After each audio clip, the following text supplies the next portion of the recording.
yesterday in their doubleheader, and they're set to go for a doubleheader today as well. Unfortunately, the weather is not supporting. Actually, it's pretty nice right now, but it dumped last night, and so they've been having to take a lot of time and a lot of money to get this field ready to go here this morning. Wasatch will be playing in a doubleheader against Provo.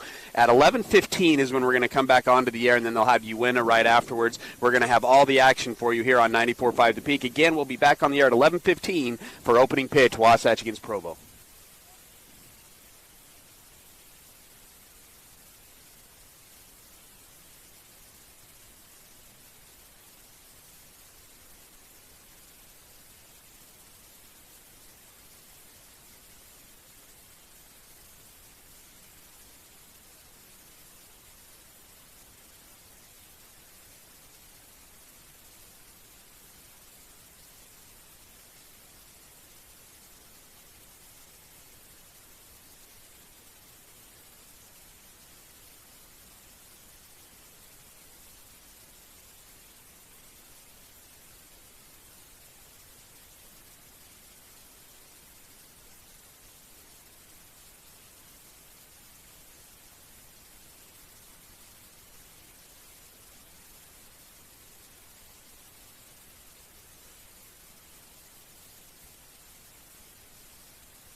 I love baseball. Baseball, baseball. 94.5 The Peak presents Wasatch Wasp Baseball on the Mid-Utah Radio Sports Network. This broadcast is powered by Guild Mortgage, Dairy King, CarQuest Auto Parts, Physical at the Fit Stop, Wasatch Back Flooring, Napa Wasatch Auto Parts, Heber City Point S, Dorius Dental, and Bank of Utah. Baseball. The guy on first. Who? The first base. Who? The guy playing Who first. is on first? I'm asking you. Now let's go live to the Diamond for play-by-play coverage of Wasatch Wasp Baseball on 94.5 The Peak. Good morning and welcome to the ballpark. Tyler Baird here with Tyler Moss live from Snow Canyon High School for the Snow Canyon Invitational Game 3 and 4 of this tournament for the Wasatch High School Wasps. Went 1-1 yesterday with a loss to Ridgeline High School, but then bounced back and got the good victory over Cedar City High, pitching a freshman in that one. Braxton Fowler throws 4 innings, gives up 1 run, and then Zach Burdett came in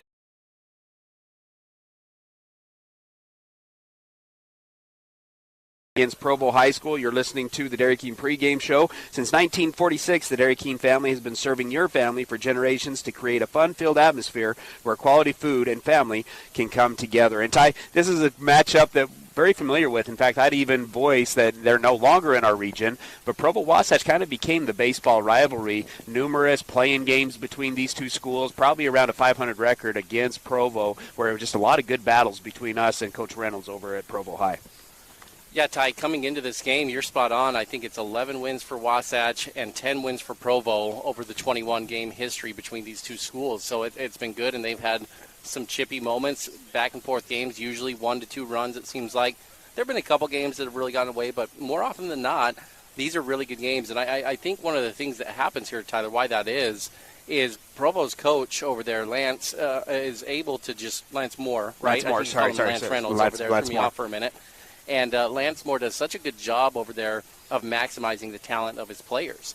And he's able to take players that sometimes aren't your world beaters and turn them into very efficient, very effective players out there on the field, and he just gets the most out of them.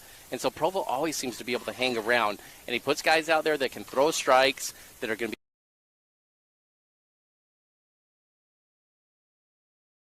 be their stud here against Provo today, Tyler, going Blake Sweat on the mound.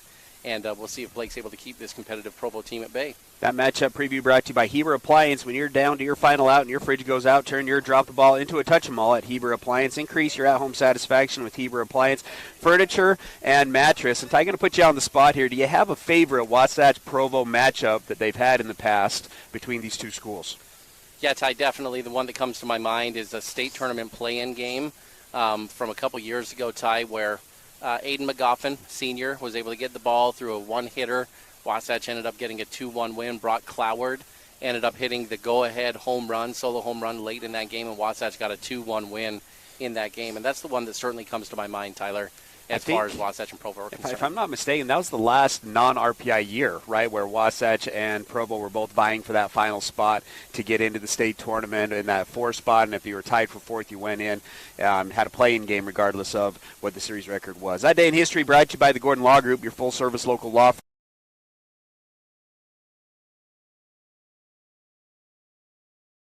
Utah, who has accounts for everyone from personal business and checking to savings accounts.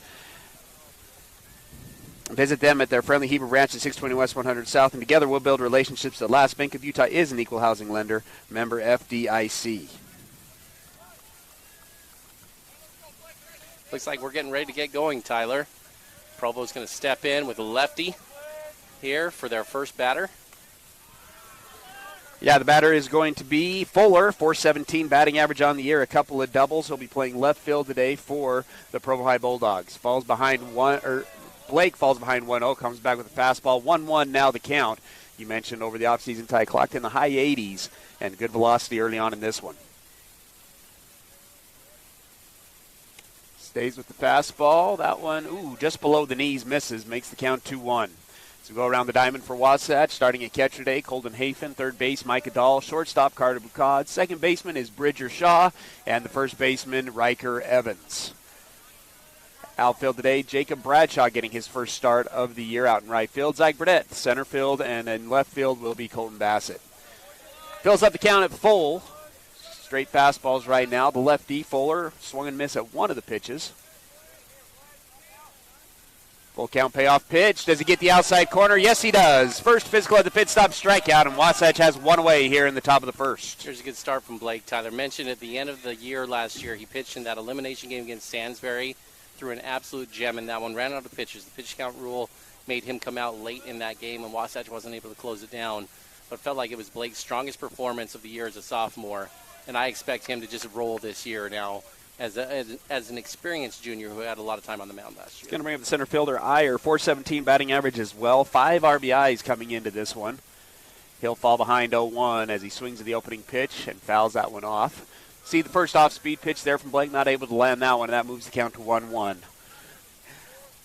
Ty, going to take a moment to throw it over to you for some Dorius Dental keys to the game. Dr. Dorius and Dr. Proctor love to make your mouth smile. No surprises of dental treatment with Dr. Dorius and Dr. Proctor. Learn more at DoriusDental.com. Well, the name of the game against Provo is you got to play clean defensively, Tyler. Provo's going to be competitive. They usually have the ball in play more often than other teams. Just don't see a ton of strikeouts from the Bulldogs in years past. And so you want to be competitive. You've got to have your head on a swivel if you're playing the corners especially. Be ready for some extra movement from the Bulldogs who will put it on the ground, hit and run at you. They'll bunt, they'll drag. And so you got to be tight here defensively. Another strikeout. This one's swinging. Back-to-back strikeouts to get the game going on a 2-2 fastball, a little up in the zone.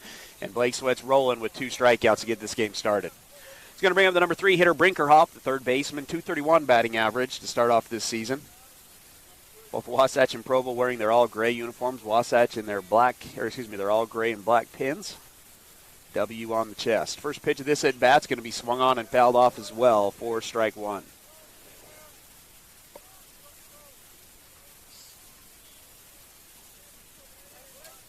Two outs here in the top of the first. You're listening to Wasatch High School Baseball. Game 3, another foul ball, moves the count to 0-2.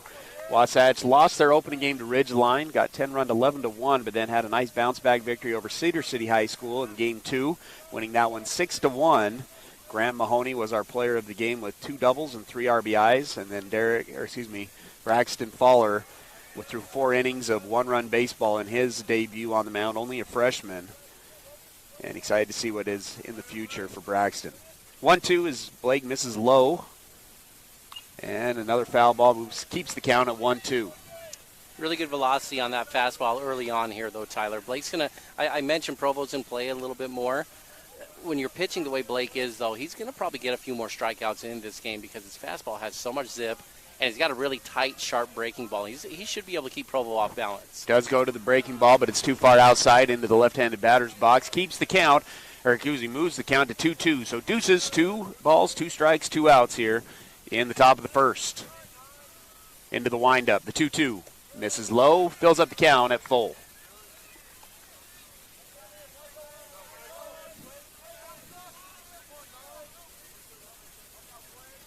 The payoff pitch. Goes with the fastball. This one's elevated to center field. This one will fall in for our first hit of the ball game. Nice piece of hitting there from Brinkerhoff, and Provo has a guy on base with 2 outs. Yeah, Ty, that really was a good piece of hitting there. Got down in the count, 1-2, fouled off a couple of good pitches, works his way back in, gets a full, and then doesn't try to do too much with it. Takes the heater here from Sweat, hits it right back up the middle, and gets Provo a little life with 2 outs. It's going to bring up Rainier. First baseman today for for Provo. Common name. In fact, one of Tragan Shaw's teammates down at College of Eastern Utah is a cousin to this. Yeah, we've seen Rainiers for years here, right? They just keep reloading good with talented players. Hitting on the left-hand side of the box. A little bit of a slow start to the season for this Rainier. 1 for 11. Does have 4 RBIs, though, to start the year. And Blake misses high with the fastball. Moves the count to 1-0.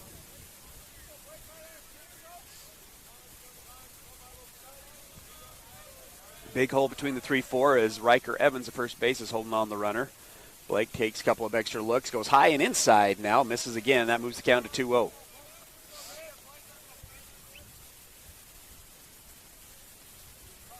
As I talked about, Tyler, Blake's got experience, so these kinds of things shouldn't throw him off too much. But one thing any experienced pitcher will tell you is when you get a base runner on, it throws off the rhythm a little bit. You've got to go from the stretch. You've got to now do some picks and holds and mix up your timing. And when Blake was humming there early on, getting the first 2 guys out, you could see he was in a real good rhythm. Now that you get a hit, you get a runner on with 2 outs, it can cause a little bit of chaos within the rhythm of your pitcher. See if Blake can get himself reset and get back into a nice little rhythm. Does come back with a strike on the 2-0, moves the count to 2-1. misses back low again on the 2-1. Moves count to 3-1 here with 2 outs. Back-to-back strikeouts to get the game started. Now Blake having a little bit of a hard time finding the zone. 3-1 the count. Gave up a full count base hit to the number 3 hitter Brinkerhoff, and that's who is on first base here in the top of the first. Blake comes set, takes another look, delivers the 3-1. And is that one in there for a strike? No, up in the zone, and that'll be ball 4. First walk of the game, and now Provo's in business with a duck on the pond and brings up Orchard, who's had a great start to the year. .455 batting average and 8 RBIs for Orchard. He'll also be on the mound today for the Bulldogs. Yeah, this is what they do, Tyler. And I don't want to harp on it too much, but you think you're in business. You got 2 outs quick, 2 strikeouts. You go to 1-2 on the 3 hitter, and you're feeling like it's going to be a quick, efficient inning for Wasatch and Blake Sweat. This one's going to be roped in between the 5-6 hole, and they are going to score that run. 1 run will come in. Runner's going to try to go from first to third. Ball's going to get away from everybody. Runner will advance to second base. Hafen hustles over. And with 2 outs, we have a single walk and now another single. And Provo scores a run, and they take the 1-0 lead here in the top of the first. Yeah, Ty, I couldn't even finish my thought here before I get to it. You know, at minimum, what the Bulldogs would do by getting a single and then a walk is you really run that pitch count up a lot higher than you want Sweat in the first inning. But this team they come through with big 2-out hits, and they just cause chaos, especially when you're in the top half of the lineup. That 1 through 5 has always been really competitive for Provo, and you just can't let your guard down if you're Wasatch for a single moment. You get to 2 outs, you got to close out the innings. And what Provo's done here is they've made good, Ty. When Wasatch was looking like they were going to come through on a smooth inning, now they've struck first. They're on the board, leading 1-0, and Wasatch is going to have to battle back from behind. Have a little bit of some field issues, Ty. Let's go ahead and take a break. When we come back, Wasatch currently trails 1-0, 2 outs, runners on second and third. I think they're going to have to put down a little bit more quick dry. We'll take a break. You're listening to Wasatch High School Baseball.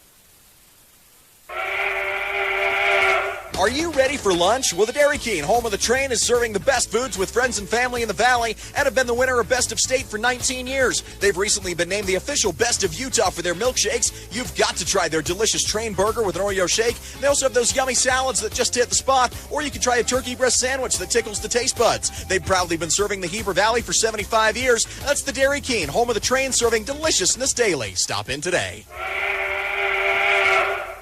You might be used to having someone ask you the question, what is it that you need? I think that's limiting. I'm going to take you through a 6-step process. And it's simply answering questions. And it might not just be home. It might be that you want that fancy new car. It might be that you want trips. It's your list. What is it that you really, really want? Call Tom Stone at Guild Mortgage in Heber City. Tom Stone, MLS 257849. Guild Mortgage Company is an equal housing lender. MLS 3274. All loans are subject to underwriter approval. Terms and conditions may apply. Subject to change without notice. Ace is the place with the helpful hardware, folks. Why would you wander around a warehouse store looking for paint when you could just swing by your neighborhood Ace? In addition to Ace's award-winning service, we have top-rated paint brands. Plus, our color matching technology allows us to match any color. So stop wandering and start painting. Head to your neighborhood Ace today. Timberline Ace Hardware, serving the Heber Valley for over 50 years, is conveniently located at 737 South Main Street in the heart of Heber City. Hi, this is Nicole with Mountain Refined Furnishings and Flooring. And if you didn't know, we've recently partnered with Mattress Warehouse of Utah to bring you the largest selection of mattresses around. The team at Mountain Refined prides themselves on making your home a place where you love to be. We offer a large selection of furnishings, flooring, window treatments, gifts, decor, and so much more. If you haven't been by lately, stop and check it out. You'll be pleasantly surprised. We're located at 480 North Main Street.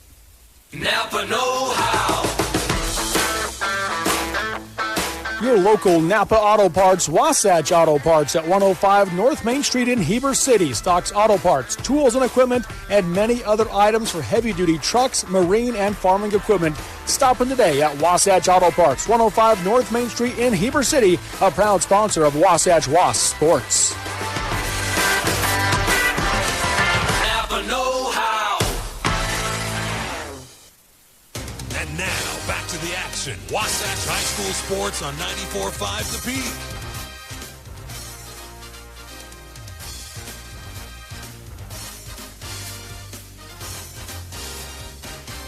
Again, top of the first action brought to you by Bank of Utah, who has accounts for everyone. Visit them at their friendly Heber branch at 620 West 100 South, and together we'll build relationships that last. You're listening to Wasatch High School Baseball here at the Snow Canyon Invitational. Tyler Barrett here with Tyler Moss. Wasatch trailing 1-0 after back-to-back strikeouts to get the game going. A single, a walk, and another single has got Provo on the board, and now have runners on second and third with 2 outs. It's going to be a bunt, a squeeze here with 2 outs, but that'll go foul down the third base side. The hitter is Ducher, a shortstop, 286 batting average with 2 RBIs on the season. Yeah, Drew Ducher here, Tyler. That's a good example of what we talked about with our keys to the game. Is on third base, you might be thinking, oh, there's no way they're going to be laying down a bunt here. 2 outs, runners in scoring position, and Provo will sneak those things at you. You just got to have your head on a swivel all the time here. They'll keep you on your toes the entire game. Tries to go with the curveball, misses high, moves count to 1-1.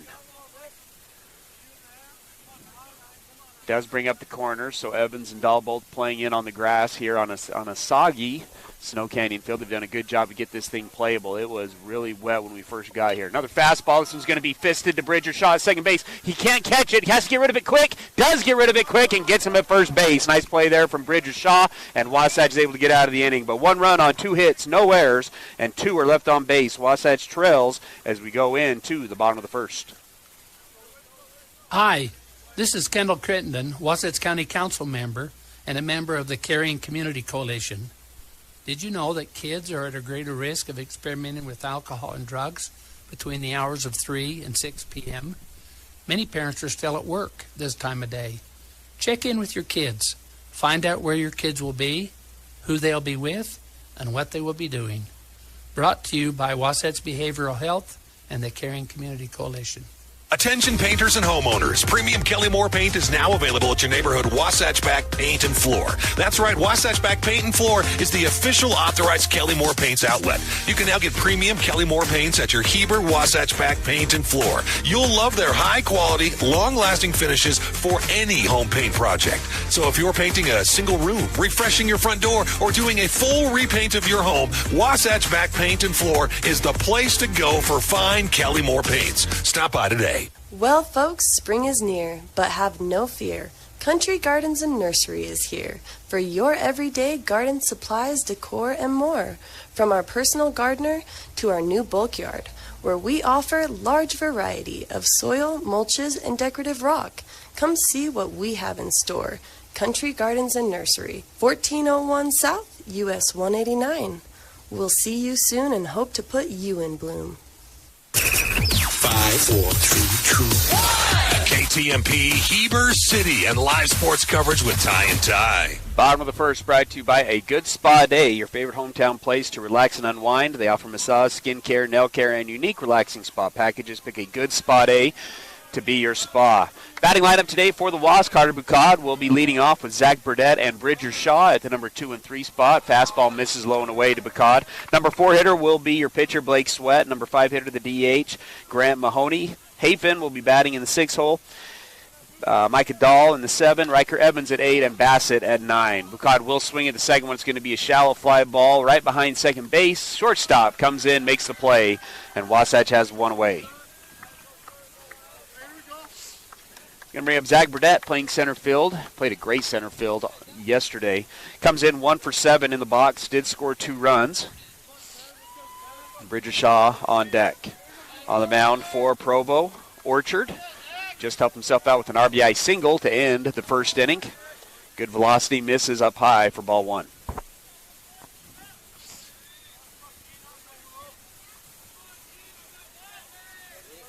Orchard working out of the windup, delivers the 1-0. Swung on by Burdett, fouled off into the catcher, 1-1 the count.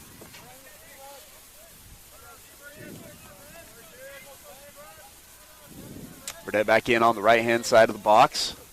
Orchard taking a little second to get his pitch, shakes off once, now delivers. Goes back outside, misses everything, and that's going to be ball 2. 2-1 now the count. Ty, you talked about playing clean defensively. What about Sindoria's Dental Keys offensively for the Wasps here on game day 2 of this doubleheader? Ty, I'd be picky there in the box. I think you need to be selective offensively in these tournaments. You're now to your 3rd and 4th games for most teams, and you want to get into the bullpen as early as you can. And so try to work the count, stretch the count a little bit. And I think that'll pay off in the 4th, 5th, 6th innings if you can work these pitch counts up early. Burnett's going to swing at the 2-1, elevates it once again to the shortstop. Shortstop 2 for 2 with a couple of pop-outs, and that'll bring up Bridger Shaw. Bridger 0 for 5 yesterday, did get on base and score a couple of runs in Game 2.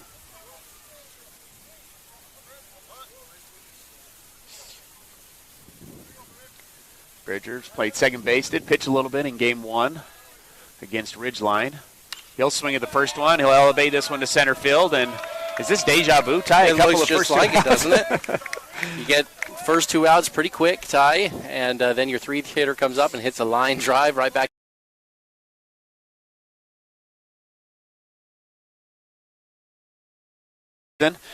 Right on the money on that first pitch fastball, lines it up the middle for a base knock. He's going to bring up Blake Sweat. Blake Sweat yesterday 2 for 4 with the double and 2 runs scored. Also reached base.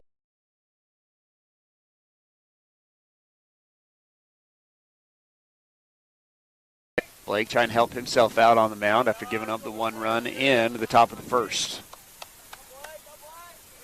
Orchard comes set out of the stretch. Takes a couple other looks to Bridger. Now delivers. Fastball in there for strike 1. Oh, no, they check him, and they say he did not go, so that's going to be ball 1. Coach Jacobson was trying to get Blake's attention to get him out so he knew that the count had switched, and Blake wasn't hearing him, jumped in. You wonder what pitch Sweat might even be looking for here, seeing it's a 1-0 count rather than 0-1. Bridger has to scamper back very close on that pickoff move. Had a pretty good lead over there at first base.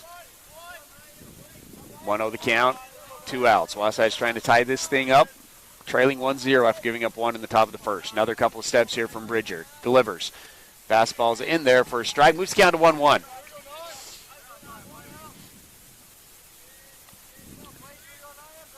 Single from Shaw was big, Tyler, just in the fact of you need to work that pitch count up a little bit. This will still only be Orchard's 10th pitch of the inning. And if you just do a little comparison, because you talk about deja vu, but if you go back and compare to Wasatch in the top half of the inning, first batter Sweat had to go 6 pitches to. His second batter he went 5 pitches to. Now those were both punch outs, but through 2 hitters he was already to 11 pitches. Then you go 7 deep to the next one, and before you know it, Blake is up almost to 30 pitches after that inning came to a close. And so you want to, at minimum, is get this pitch count going up a little bit here for Orchard. Big swing and a miss on the 1-1. Moves count to 1-2 here to Blake with, again, 2 away.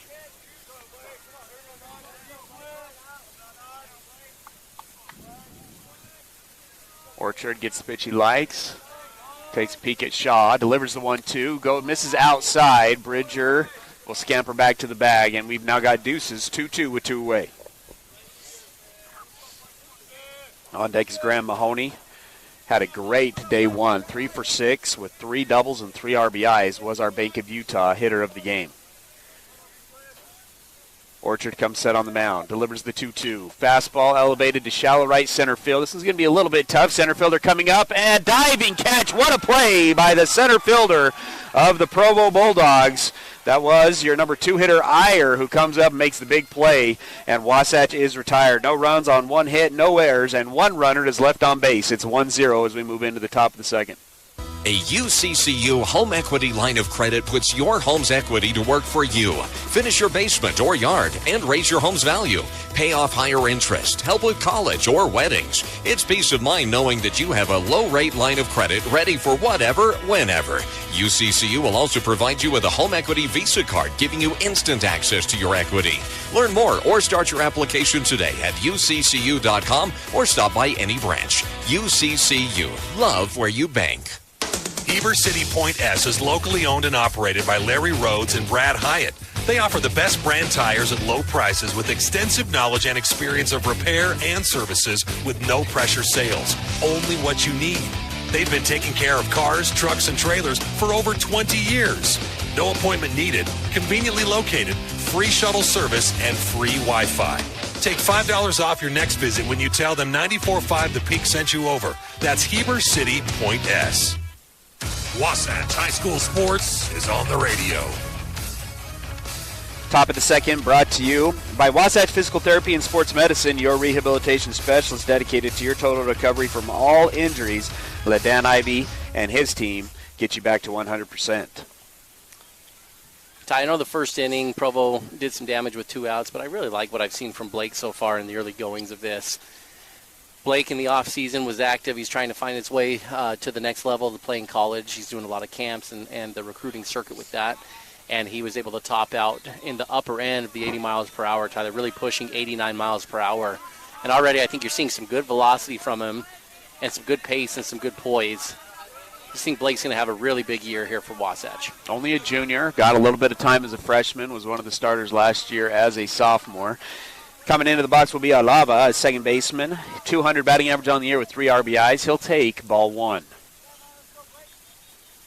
Misses up high for ball 2, moves count to 2-0. At the end of the year last year, Tyler, Blake was good. He was able to go deep into games, but at the beginning of the season, the story was stamina. He struggled to get beyond the 3rd and 4th inning at the beginning of the year. See if the year of off-season workouts will make a difference here and how much he's got in this opening game of the season. Nice piece of hitting here from Alava. Gets a fastball. Will push it between the 3-4 hole for the 3rd hit of the game. Another single there for the second baseman. Going to bring up Mon, the right fielder, 222 batting average. Coach Moore, Provo, likes to go a lot of small ball. Would expect something happening here. Evans will be holding on at first base. Bridger Shaw playing double play depth with Bucad up the middle, and then Dahl playing in on the grass here at third base. Sweat comes set. Runner stays. Hitter does square to bunt, pulls back. No action, but a strike. 0-1 the count, nobody out. Provo already late on that movement, Tyler. If you notice, he was trying to shuffle up to the front of the box, which you teach. As a coach, you want to get up there and get to the front and lay it down. Gives you better angles to keep the ball fair, but he was late on his movement. Misses outside with that one, so that moves the count to 1-1. And as a pitcher, you always lick your chops when you see a late bunt coming around. I mean, that's got all kinds of disaster written all over it. Maybe a pop-up that you can get or a hard ground ball back to the pitcher that can lead to maybe a double play. See if Provo goes back to it here. The 1-1 on the slide move. Nice off-speed ends there for a strike. Moves count to 1-2. Ty, you liked when you were coaching to use the fake bunt on a first pitch like that, right? If you were going to take and square around, what would be the reason for doing a fake bunt here? Create some angles, so it brings your third baseman up. It brings the shortstop a little bit closer to second base. Might get your second baseman out of position if he feels like he needs to cover first base. Nice curveball in there and a backwards K, the 3rd K of the game for Blake Sweat. And Watt Provo has 1 retired. To finish that, I just get your infield wants to play at double play depth with the guy on first base, but if you square to bunt, now that just gets them out of position a little bit. Maybe makes a second baseman have to go further to second or further to first. Third baseman comes in, so now you've created an angle there at the 5-6 hole. So I just felt like it just gave them one more thing to think about. It's going to bring up Scott, the catcher. He'll take ball 1, a 143 hitter so far to start off the year. Does have 1 RBI. He starts up 1-0 here on Sweat. Provo got the inning going with a base knock through the 3-4 hole. Sweat gets the pitch, comes set. Again, goes with the slide step delivery. Fastball by him. Hafen's going to try to pick him off on back, and it's going to get by Evans, and Alava is going to be able to advance from first to second on the errant throw. And now Provo, just like that, is in business with a duck on the pond. Yeah, Ty, it's kind of a catch-22 situation here. You always want your players to be aggressive, right? And you want them to get after it and always play free and loose. But in this situation, too, a backdoor pick like that can bring risks. So you've got your 9-hitter up, a double play candidate for sure. And when you've got a guy like Blake throwing with hard velocity, if he can be down in the zone, you get a ball in play, and now you got a chance to get out of this inning, roll one up, and go out of there. And often on those back picks, things can go wrong. You can have throwing errors, you can have a bobble, a ball knocked down.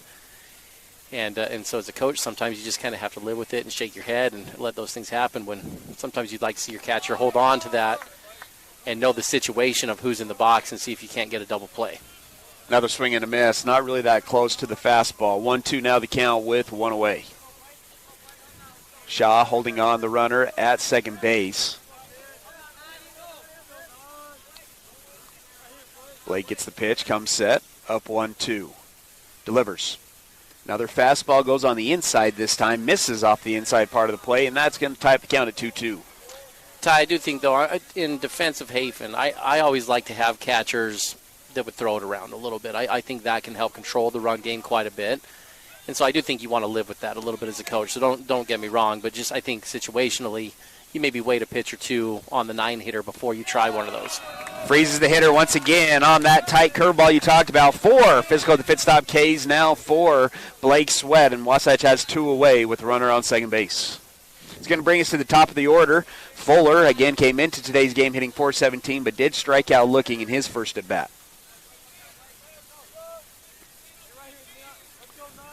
It's just a nice combo that Blake has because he's got the good velocity, so you cannot not look for the fastball. But then that curveball, it's not a loopy curveball, right? It's a tight curveball that can just freeze hitters. And that's what you've seen 3 times now, where it just freezes them where they don't know where it's coming. It's hard to identify that tight curveball, Tyler, out of the hand, and it'll look like a fastball for a split second, and that's all you need. And I always felt like those tight curveballs are much harder to hit than the loopy ones. Called for a strike. Now this one's going to get by Hafen. It's going to go over his head, and now Provo moves the base runner to third base. So runner on third with 2 outs and a 1-1 count here to Fuller. Ty, early thing to note here that just is an interesting thing, I don't know what to do with this information too much yet, is Sweat going from the windup is throwing significantly harder than he is from the stretch. He's losing about 5 to 7 miles per hour on his fastball when he's going from the stretch traditionally here. So with a runner on third, if he wants to, he could elect to go back to that windup and try to get a little more velocity if he wanted to go that route. 1-1, goes back to the fastball, gets it by him, a swing and a miss, moves the count to 1-2. Staying in the stretch with the runner on third base is Sweat. Gets the pitch he likes, comes set. Delivers the 1-2. Goes back to the curveball. It's going to be a ground ball to Boucard. Boucard fills it with the backhand. Slides over to first base. Evans can't come up with the pick. And Provo, once again, will score a run. And that makes the score 2-0 here in the top of the second.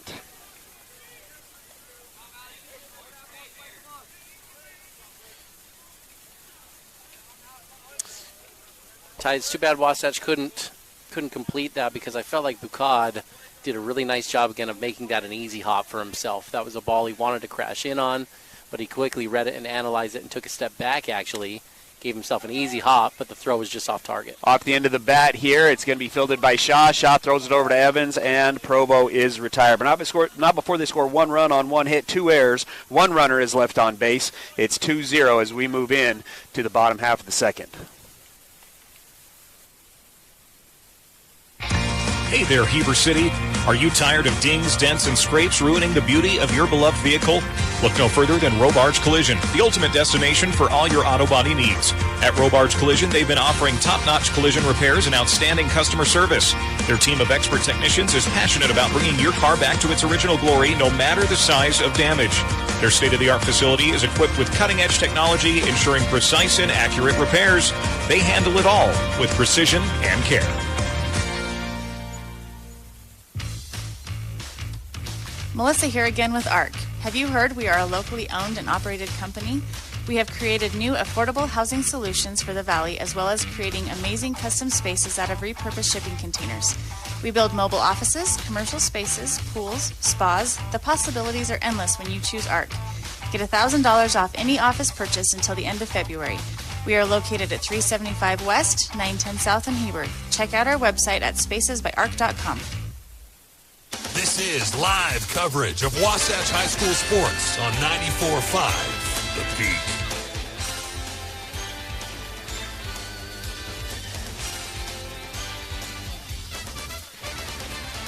Bottom of the second, brought to you by Gravity Coalition, offering the best in bikes, skis, snowboards, skateboards, and more in the Heber Valley. Personalized service, sales, and repair for the gear you love. Gravity Coalition in Midway, Utah, or gravitycoalition.com.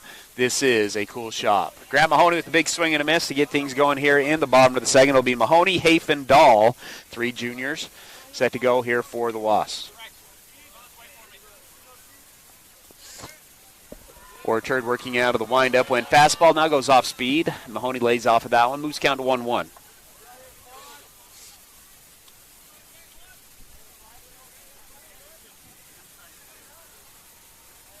The 1-1 goes back to the fastball, gets the outside corner just below the knees. 4-2, moves count to 1-2.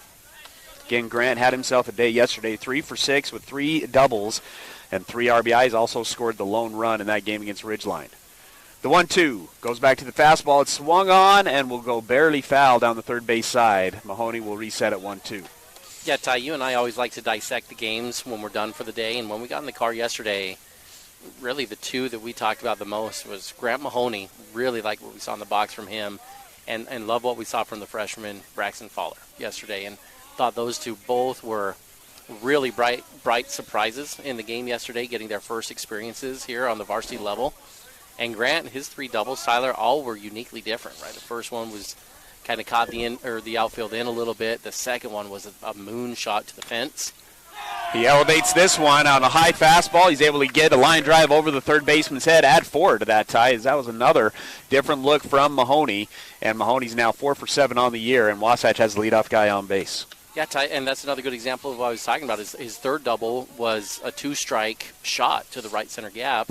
And that one there, down 1-2, fouls off a good pitch before, and then takes advantage of a mistake. I love the early returns here from Grant Mahoney, Tyler, filling a big hole in the lineup that was lost, and doing a nice job for the Wasps in the early part of the season. Hafen steps in on the left-hand side of the box, Ty. First time we've seen Hafen step in on the left-hand side. You switch hit a little bit in your career. I don't know, did you ever hit left-handed in high school? I did, Tyler, and I'll tell you, it wasn't pleasant. We took a lot of pride in putting the ball in play.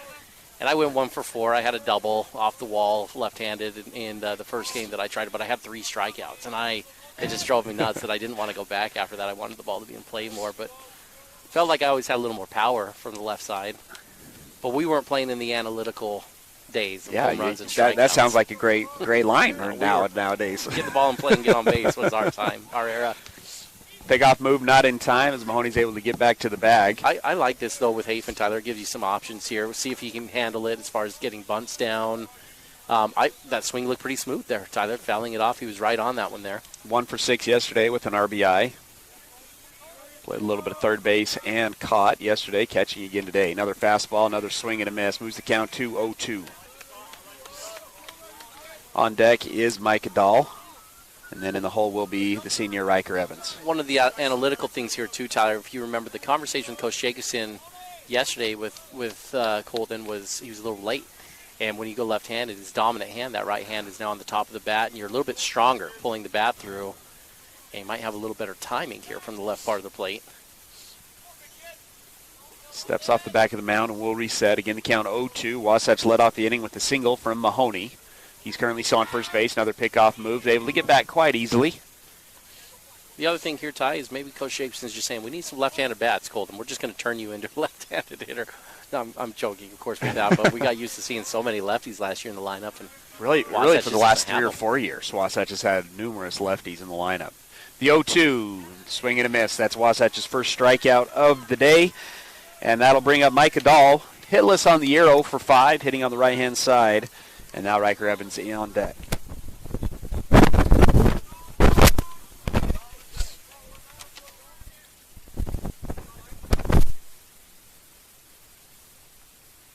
Orchard's big kid working out of the stretch. Threw a little bit in the first inning after Bridger Shaw had a single up the middle. Starts off on Dahl with a fastball in there for a strike. 0-1 now the count.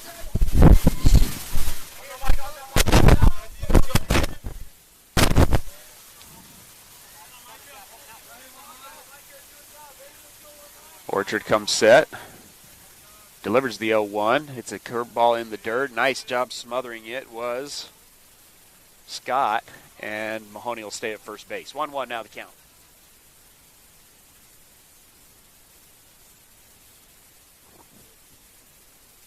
Third base definitely sucked in over here, Tyler, playing about 85 feet away. A lot of space over there in the 5-6 hole. And that looked like where Dahl wanted to go yesterday. He had a little bit more of a pull-heavy swing. I think just the way Provo's playing defensively right now may open up an opportunity here for him if he can get a fastball to handle. Orchard likes to throw over to first base, does so again. That's the third pickoff move on Mahoney. Mahoney's actually going to go a little hit and run action. This one's elevated to left field, pushing the left fielder back. He's going to settle underneath it and make the play. Good base running there from Mahoney on the hit and run. Was able to see that one up in the air. Tough pitch to hit and run on from Dahl, as that pitch was about at his chest. Did a good job of getting a piece of it, but wasn't able to get that on the ground. Now 2 away. Yeah, you're spot on, Tyler. Coach Shakeson coming over saying that to Dahl as well, just saying, hey, that's a tough pitch to handle. Good job trying to get that one in play. But the idea is you want those hit and runs to be on the ground somewhere, right? And so it's probably seeing that space open on the 5-6 hole that we talked about, and then you can get the second baseman moving over on the hit and run. It's a good call there from Coach Jacobson because it's going to open up a lot of gaps on the infield. Just a better pitch from Orchard where Dahl wasn't able to execute. Wasatch going to have to manufacture with 2 outs now. After getting the leadoff guy on, a strikeout, and now a fly out. Wasatch has 2 away. Down 2-0 here in the bottom of the second. Another pickoff move.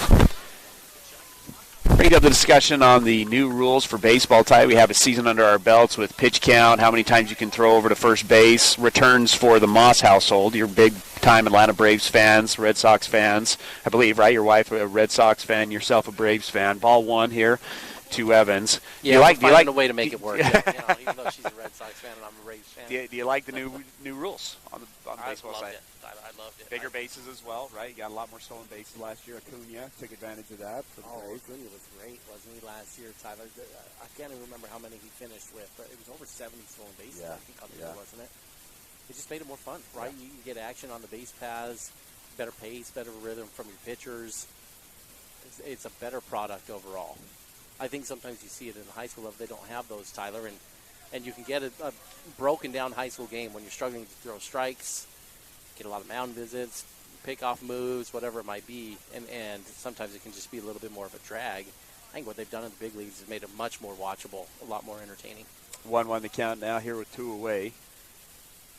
After Riker swing and a miss. This one's going to be off the end of the bat to the second baseman. Bobbles it. It picks it up, bobbles it again, and Evans is able to get on base on the error by the second baseman. Do you rule that 2 errors, Ty? I mean, you knocked really it down. You have to make an error at second base to not have time to throw it over there, Ty. That's definitely an error. And that might be 2 errors. Get away with 2 errors on that one, but that's why he'll probably chuckle about that one. And, knocked it down, and that's what's so great about second base. Down the line, but I don't think anyone's going to accuse him of being a flamethrower running down the base. That's the best part about second base is you can just put your chest down, knock it down, and he did a good job. And then when he went to pick it up, how about this? A drag bunt from Bassett. The third baseman was playing up, fields it clean, and is able to throw out Bassett at first base. A pretty good bunt there from Bassett, just a little bit too hard. And a nice play from the third baseman, and Wasatch is retired. No runs on 1 hit, 1 error, 2 are left on base. It's still 2-0 as we move into the top of the third.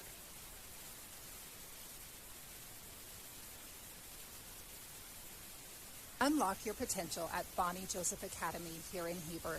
Explore the art of barbering, basic aesthetic, cosmetology, master aesthetic, and nail technician programs. Visit bonniejosephacademy.edu to enroll today. Financial aid is available for qualifying students, and we offer flexible distant education options. Transform your passion into a rewarding career with Bonnie Joseph Academy, where beauty meets expertise. Chad here from Mountain West Trailers. Celebrating 20 years in business, we know you value strength and reliability. Whether it's for work or play, our dump and equipment trailers are built to last. Enclosed cargo trailers for business and fun, or open utility trailers for everything in between. With expert sales, parts, and service, we've got you covered. Mountain West Trailers is always right behind you. Visit us at mountainwesttrailer.com or stop by at 1470 South Highway 40 here in Heber. And now, back to the action. Wasatch High School Sports on 94.5 The Peak.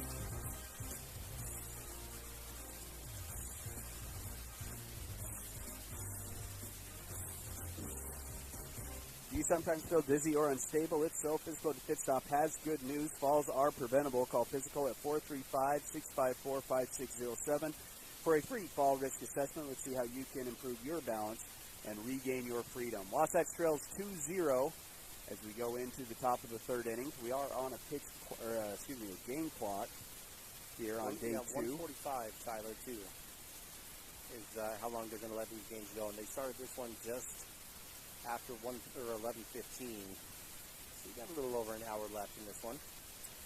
It'll be 3-4-5 up for Provo, who did the damage to get that first run in the top of the first. A single, a walk, and a single led to Provo scoring a run with 2 outs there in the top of the first. Brinkerhoff, third baseman, again singled up the middle and ended up scoring in that first inning. Came into the game hitting .231. Blake Sweat still on the mound. Swing and a miss for strike one. Now remember, the first time these two faced off, Blake got ahead on a 1-2 count. Very similar. We're getting pitches by him, looking very easily. And Brinkerhoff was able to foul off a couple good ones there at the end, and then eventually work his way into a single back up the middle. Goes with the curveball on pitch number 2. That one misses high. 1-1 now the count. Sweat's been good today. He's got 4 strikeouts over 2 innings, giving up 1 earned run. There's 2 runs on the board. The last inning came by way of air. Big swing from Brinkerhoff. Missed that one. 1-2 now the count. He wanted my truck out there in the parking lot. That's what that swing was for. Big swing. 1-2. Blake way ahead. Already has 4 Ks on the day. Tries to go upstairs with a hard fastball. Misses. Moves down to 2-2. What Provo's done such a good job with already today, though, is Sweat already pushing 50 pitches here, Tyler, and we're only in the first batter of the 3rd inning. That pitch, 49. Goes with the curveball and gets him frozen again. That is the 4th backwards K of the game that Blake Sweat has been able to produce. And Wasatch has one away here in the top of the 3rd. Another strikeout. This time brought to you by Wasatch Physical Therapy and Sports Medicine. I want to take a minute if I can and cut me off. It's be a little more long-winded, so you just cut me off until you need to. But again, we got to give credit to Coach Moore and what Provo is able to do. Rainier gets hold of this one. It's going to be elevated foul for strike 1. We talked off the air that I'm having frustration deja vu watching this game after you and I have coached Wasatch baseball for years before stepping away to do the broadcast a couple years ago. And Provo just always found a way to get what we would call garbage runs across the board. They would just capitalize on runs that you just didn't feel like they should have. And their run they got across last inning was a perfect example of that. What a hitter in the bottom 3 of your lineup gets a little seeing eye single to start you off. You have a throwing error from the catcher. You have another wild pitch from your pitcher. And then you have a ball hit to the shortstop that should be fielded and end the inning, and it doesn't. And before you know it, you got to run across the board, and it just feels like it's not random. Provo has been doing that for 10+ years that we've been watching them. They just always find a way to get those runs across the board. And I think it's just credit to good coaching over there, Tyler. They manufacture runs where you just can't miss your opportunities if your team playing against Provo. Otherwise, they're going to get you. 2-2 now the count after a couple of foul balls here from Rainier. Sweat gets the pitch, delivers out of the windup, tries to go down. That one misses again, and we've got a full count. Rainier walked in his first at-bat, came in having a little bit of a rough start to this year, 1 for 11 on the year for Rainier. Full count, heading on the left-hand side. Sweat gets the pitch, delivers. This one swung on it once again, fouled off that down the first base side. You always feel like, too, Provo 1 through 5, always solid. Going to have really good players. And then at the bottom of the lineup, then they find ways to manufacture. And I think you're seeing this here at Tyler Rainier, looking pretty good in the box. Goes with the curveball, can't land it as he misses on the inside part of the plate, and that's the second walk of the day there for Rainier. Second walk of the day for Blake Sweat as well. And Provo once again has a guy on base. Did the umpire give a signal? Was that inside, Tyler? I think so. It certainly wasn't elevated too high. No, I didn't think it was. If they called that up, I think that would have been a miss. Seemed like it had a good elevation on that curveball. I like that pitch with a full count, Tyler. I think that shows guts from Blake to come back on a full count situation and throw that curveball there. He's going to bring up Orchard. He singled through the 5-6 hole and had an RBI in that top of the first. Haven't seen Rainier run much. Goes with the off speed, lays it off, and that's going to be ball 1. Isn't there Orchard a little heavy on that front foot, Tyler, and on the heel? It's like a pull-heavy batter, at least with that particular pitch. You want your hitters to be on the balls of their feet as they're stepping. I feel like get him off balance a little bit with an off-speed pitch. Runner goes, ball is outside. Hafen's throw sails over the second baseman's head, and Provo has their first stolen base of the game.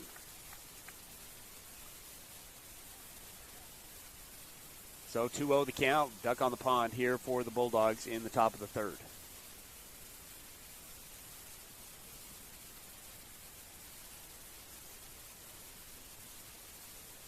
Rainier comes off the bag, even with the bag at second base. Again, we mentioned at the start of our broadcast, a lot of rain here at St. George over the last couple of days. They had to put a lot of work into the field to get this one playable. Make it 3-0 as that one bounces in front of the plate.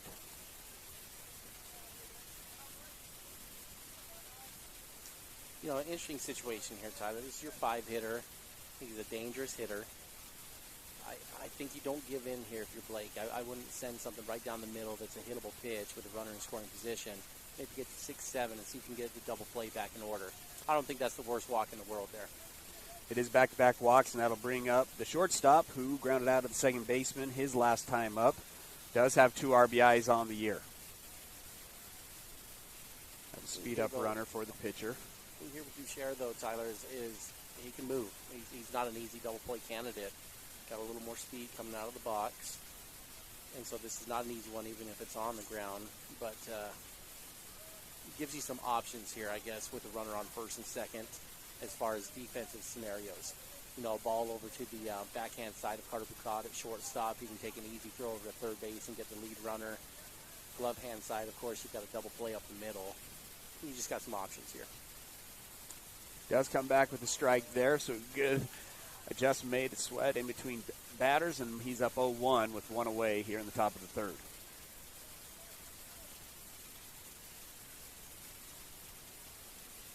It's the pitch he likes. Not a big lead around the diamond for the Provo hitters. Goes back to the off-speed. It's going to get away from Hafen. Runners are going to advance to second and third. 1-1 the count.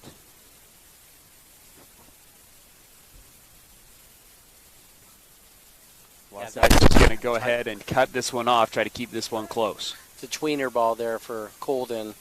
Thought it was just close enough that he'd be able to reach out and scoop that off the turf.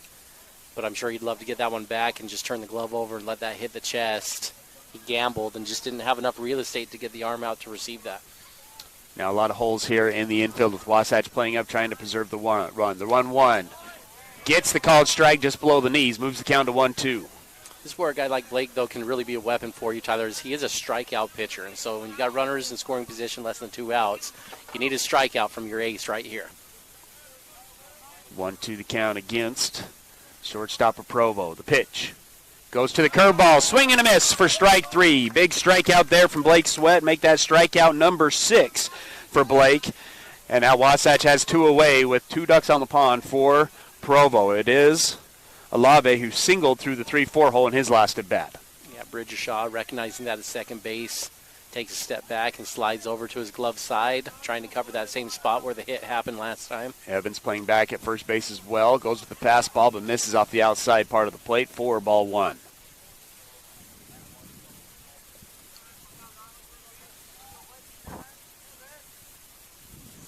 Back into the windup, delivers the 1-0. That's a swing and a miss for strike 1. 1-1 now the count. Opting to go out of the windup, which will give the speed-up runner for Orchard, a pretty big lead at second base. So any base hit through the infield is going to score 2 runs here. Tries to go off speed, not able to pull the string, moves the count to 2-1.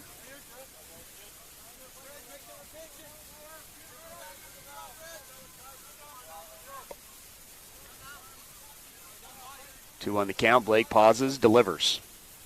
Goes back to the fastball. Ooh, that's a tough pitch. 2-2 now the count after the called strike out the bottom of the zone on the outside corner of the plate. 2-2 the count, 2 outs. Deuces. That's a next level pitch there, Tyler. Down and out in the zone at 2-1. Got a hitter in the bottom of the lineup who's looking fastball, something that could be hittable, and that's just not a hittable fastball. Upper 80s, down and out. 2-2 goes with the fastball. Alava able to get just a piece of it, fouls it off and stays alive.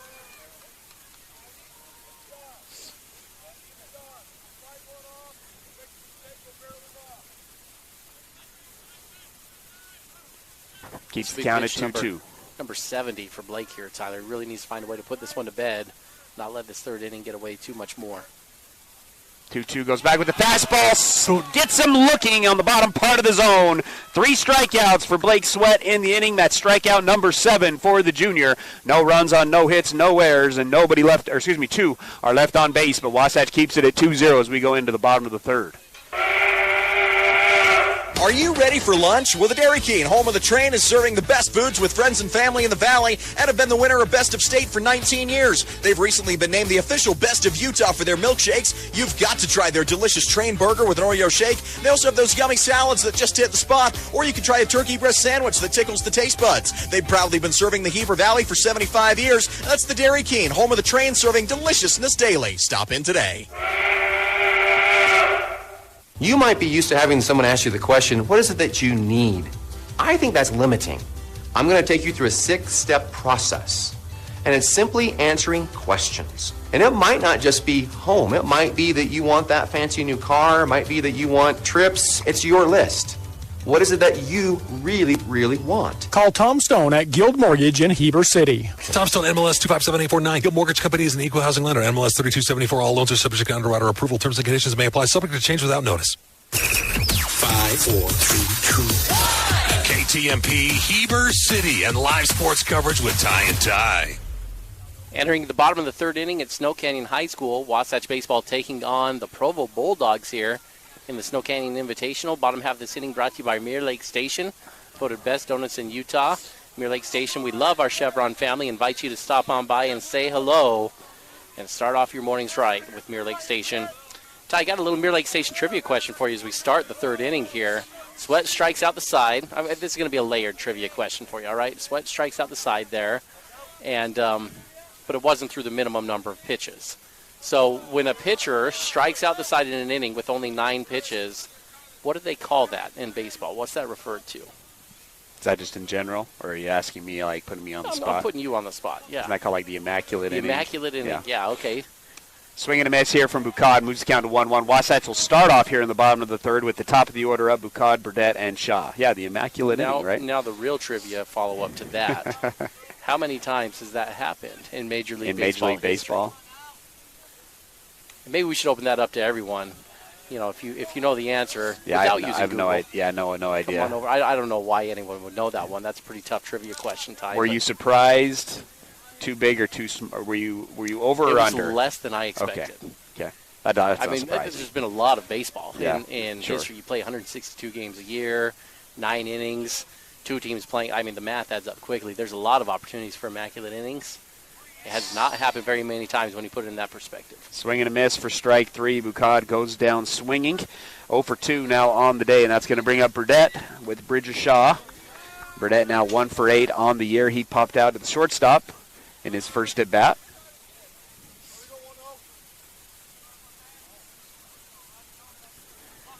Orchard's been efficient.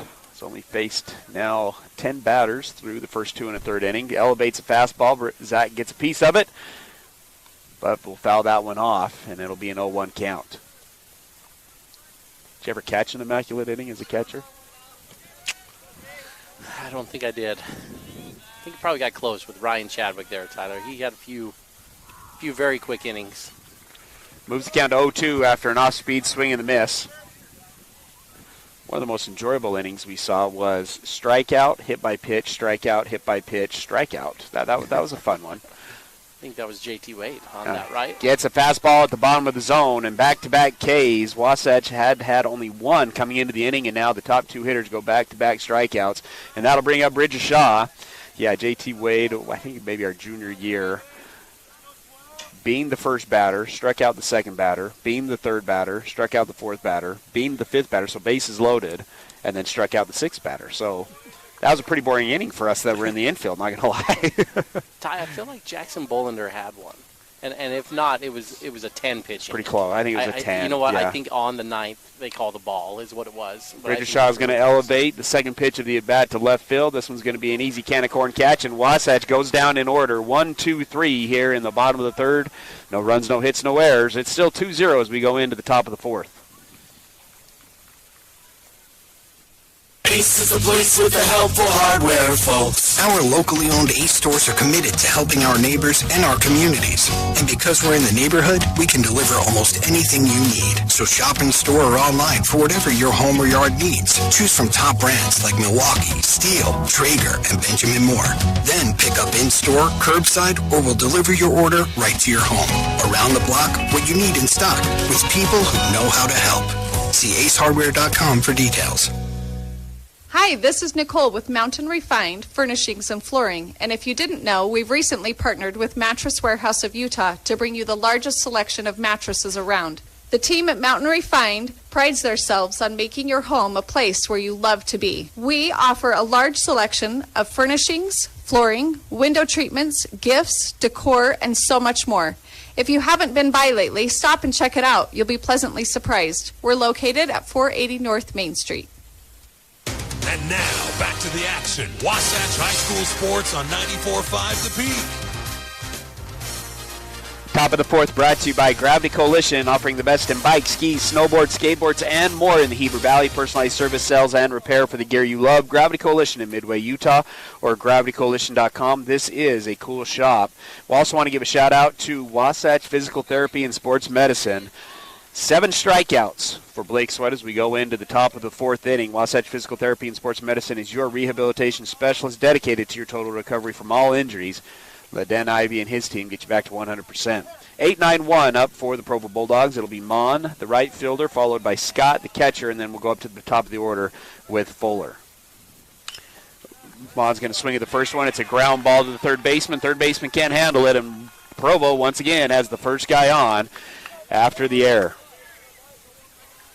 Struck out looking his last time up, swings at the first pitch, gets the ground ball.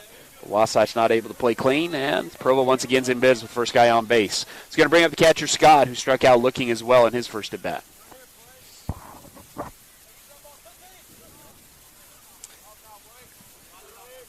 Ty, that bottom of the third inning went so fast, didn't have a chance to answer the question of how many times the immaculate inning has happened. Strike one. Gonna come back to that right now, Tyler. In the 150-plus years of Major League Baseball history, immaculate inning has only happened 114 times in Major League Baseball, and that's actually more than I would have thought. A repeat. That's more than you would have thought. Yeah, huh? That's, yeah. I feel like, I don't know. You're the math guy. I want to do some quick. I mean that. Yeah, I mean how many that innings percent. would be possible for that. Yeah, that percent is of course way low. It's just these are professional hitters, right? To not at least force a ball or get a foul ball or anything like that. Do you have like who's done it the most? Is there a pitcher that's done that? Well, I wonder. There are some that have done it multiple times, Tyler. I don't have the list there on that. I'll have to do a little more digging on that one. But 104 different pitchers. Wow. 114 different times that they've had the immaculate inning. Runner's going to go. This one swung on, elevated to left field. Bassett going back, makes the grab over his shoulder, quickly gets the ball in, and Wasatch is able to avoid that. That probably. Sorry, I got to pause by the runner at first. This field is really wet. He hit the mud and stuck. They tried to go hit and run, and he had to scamper back to first base, and he went to slide head first. And I think his feet touched the bag before his hands did, because he hit and stuck and did basically a complete bend halfway. That was pretty funny. Poor guy. He's just hustling to get back there, Tyler. Now he's going to take it from his teammates when he gets back. They'll be giving him a hard time. This kind of reminds you when a runner's rounding second or third base and they trip, and it's tough to come back to the dugout and get razzed by anyone when you're doing that there. He actually made a great read. I think that ball off the bat looked like it was going to get over Bassett's head, yeah. But a little adjustment, just some things as far as like building a lineup that a lot of people don't think about. Is often coaches like to put a left-handed player in left field because of balls like that, Tyler. And a ball that's tailing away from you, going towards the line, it's just easier for a glove-side player to go make that catch. And you can see Bassett made that one look a lot easier than it would have been had it been a right-handed player playing out there in left field. Big lead over at first base for Mon. Huge lead, actually. Swing and a miss there from the leadoff hitter, Fuller. Moves the count 2-1-1.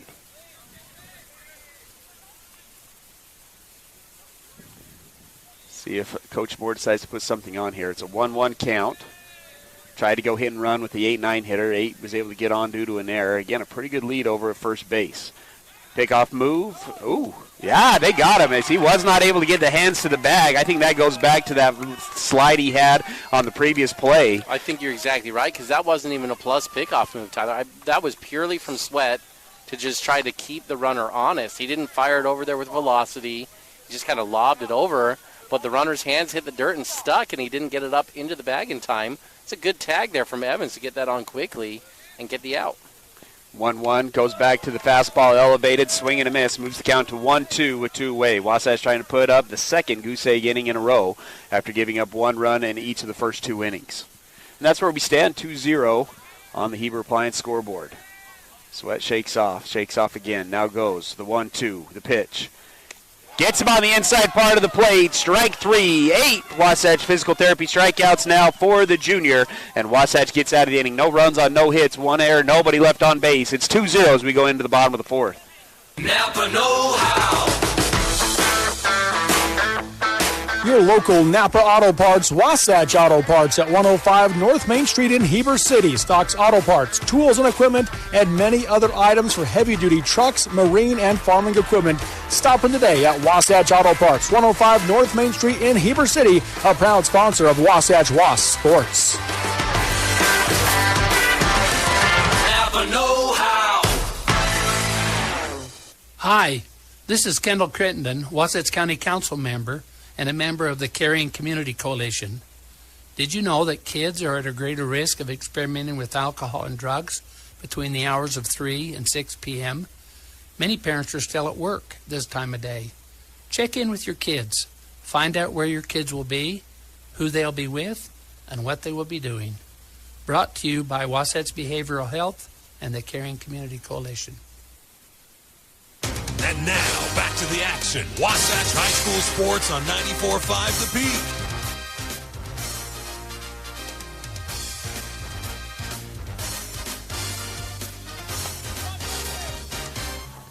Bottom of the 4th brought to you by Heber Appliance. When you're down to your final out and your fridge goes out, turn your drop the ball into a touch 'em all with Heber Appliance. Increase your at-home satisfaction with Heber Appliance furniture and mattress. Blake Sweat's going to lead it off, gets a ground ball that'll go to the second baseman. Fields it cleanly, throws it across the diamond. 1 away here in the bottom of the 4th.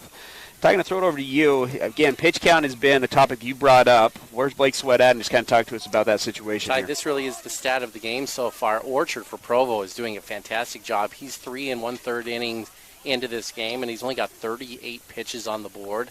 2 hits, no runs on the board. 1 error to go with that, but he's been able to work his way out of the jam. In comparison, Sweat's had a fantastic game for Wasatch, 8 strikeouts. And only given up 1 earned run himself and 3 hits, but the pitch count is a significant difference. Sweat threw 4 innings at 78 pitches on the day, and so that's talking to you about the efficiency of both pitchers and really the challenge from the hitters in the box. It's going to be a chopper to the third baseman. Third baseman throws it across the diamond, not in time. Graham Mahoney with another hit, this time an infield single.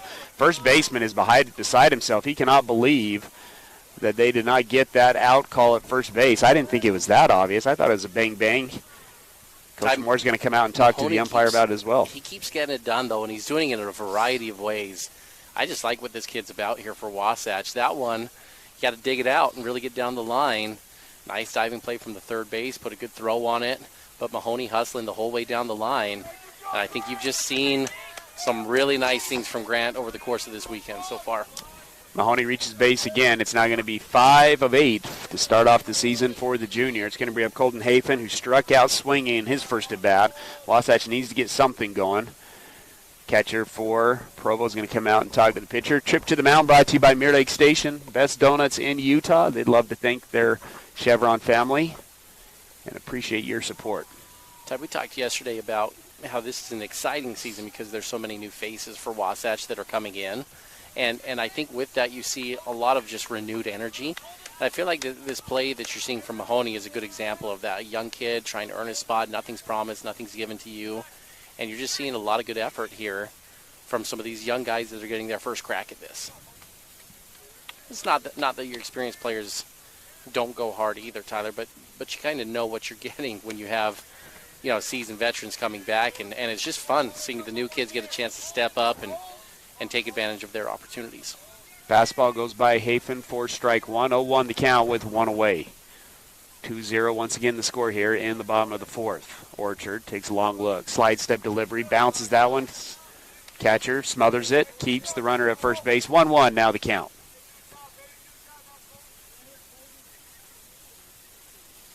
Orchard wants to switch the baseball out. Didn't like the feel of that one. Gets a new one. 1-1 the count. 1 away. On deck, Micah Dahl.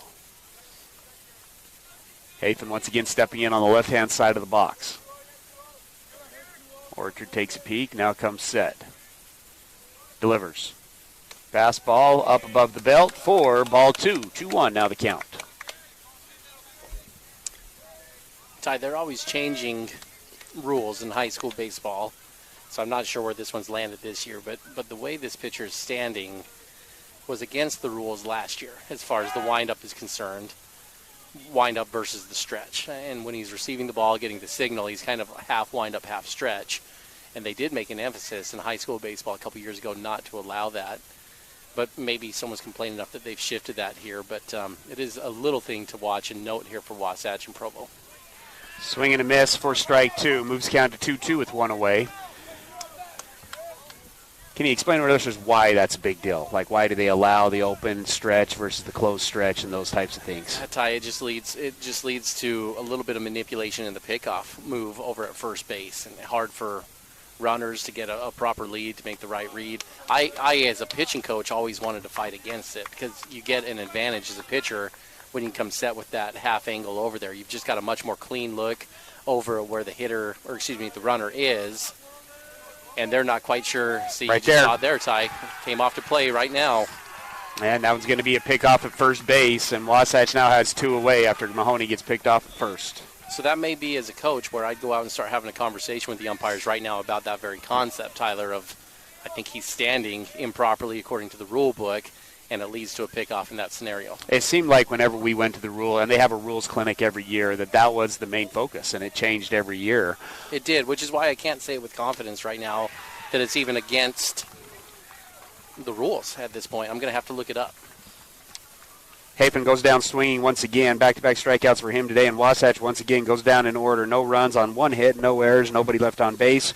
Mahoney's picked off after the single, and it's still 2-0 as we go into the top of the 5th. Attention painters and homeowners. Premium Kelly Moore paint is now available at your neighborhood Wasatch Back Paint and Floor. That's right, Wasatch Back Paint and Floor is the official authorized Kelly Moore Paints outlet. You can now get premium Kelly Moore paints at your Heber Wasatch Back Paint and Floor. You'll love their high quality, long-lasting finishes for any home paint project. So if you're painting a single room, refreshing your front door, or doing a full repaint of your home, Wasatch Back Paint and Floor is the place to go for fine Kelly Moore paints. Stop by today.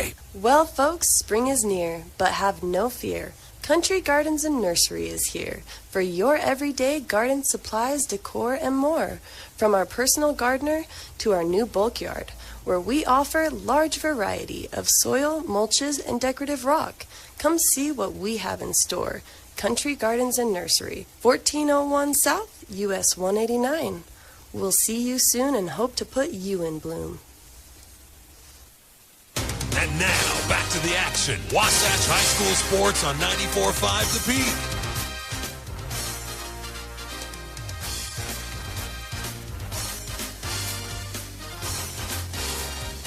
Top of the 5th brought to you by Physical at the Pit Stop. Do you sometimes feel dizzy or unstable? If so, Physical at the Pit Stop has good news. Falls are preventable.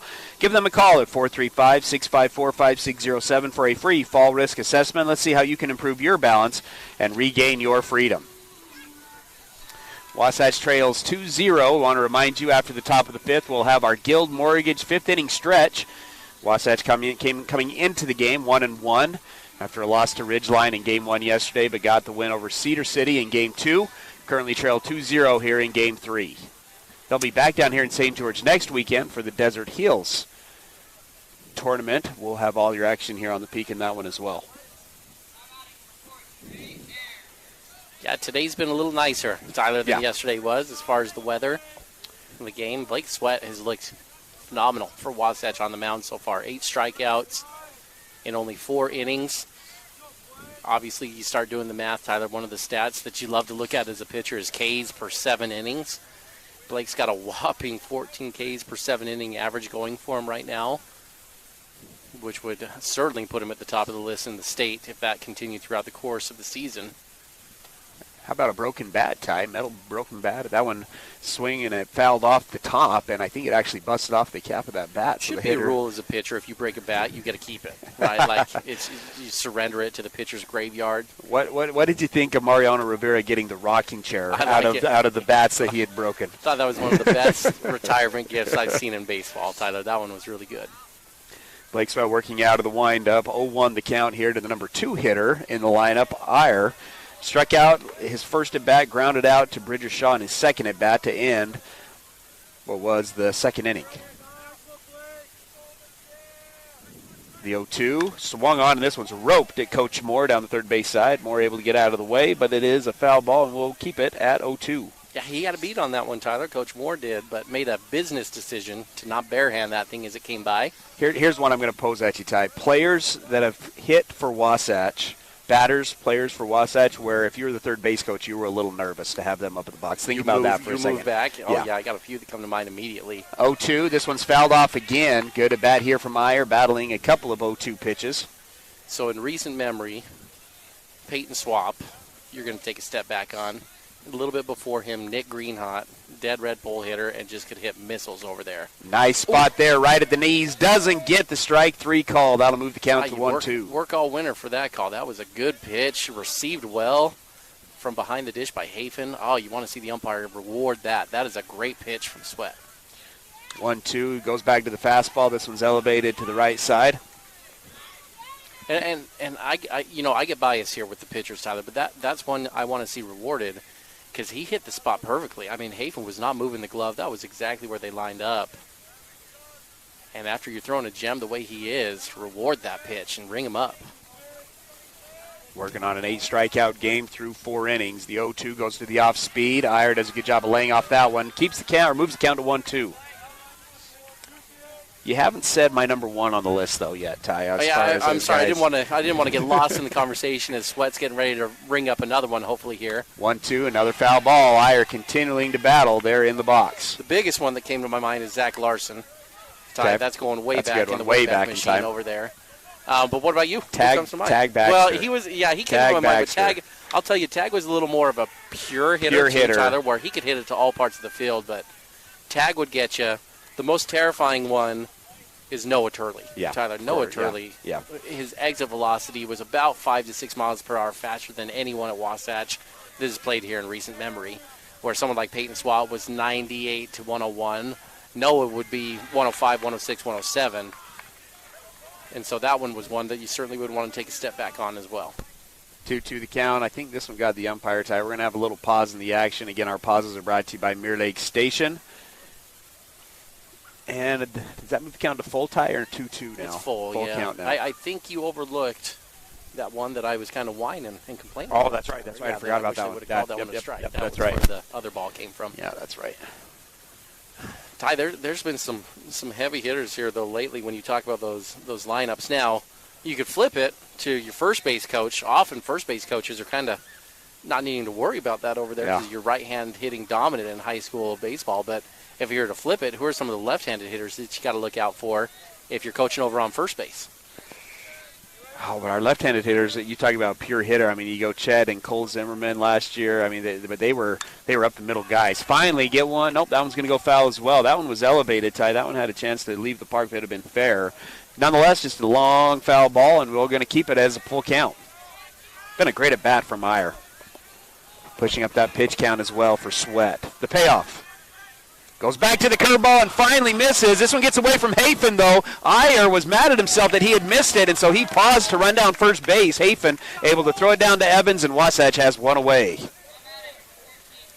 9 strikeouts now for the junior, and this might do it. Coach Jacobson coming out to the mound for the visit. We might have a pitching change after that last batter. That's going to do it. Blake Sweat, 9 Ks for the junior. Great first outings, giving Wasatch a chance, only giving up 2 runs in the first 2 innings. And you mentioned a tie, really the second one for sure, off of just mistakes that Wasatch not able to counter on. Yeah, Ty, he's pitched just as well as you could have hoped for. He's going to finish the line with 4 1/3 innings pitched, 9 strikeouts. Only 3 hits given up, 3 walks. You like to see him clean that up a little bit. 1 earned run, 2 runs across the board, as the team has 3 errors to go with that, and unfortunately a couple of those errors coming in the same inning. You had 2 errors and then a wild pitch that pushed the second run across. But Sweat was excellent today, Tyler, and you start licking your chops to see the future of this potential season with Blake on the mound. Really good job. I want to back up to that last strikeout, too, for a moment, Tyler, while we have a break. I think Hafen, you want to give some credit there to what happened there with Hafen. Good and bad things happen within a split second. Obviously, you just want to see him catch it, right? I mean, that ball was a catchable ball that got away from him. But right away, he tracked that ball and got on it.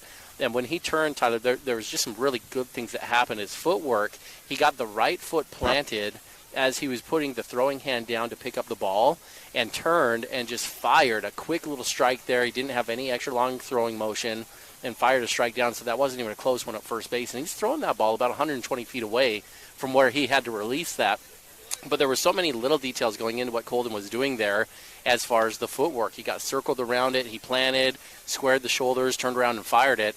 Made a great throw to finish off that great pitching sequence there from Sweat. And so I want to give Hafen a little bit of credit on that one.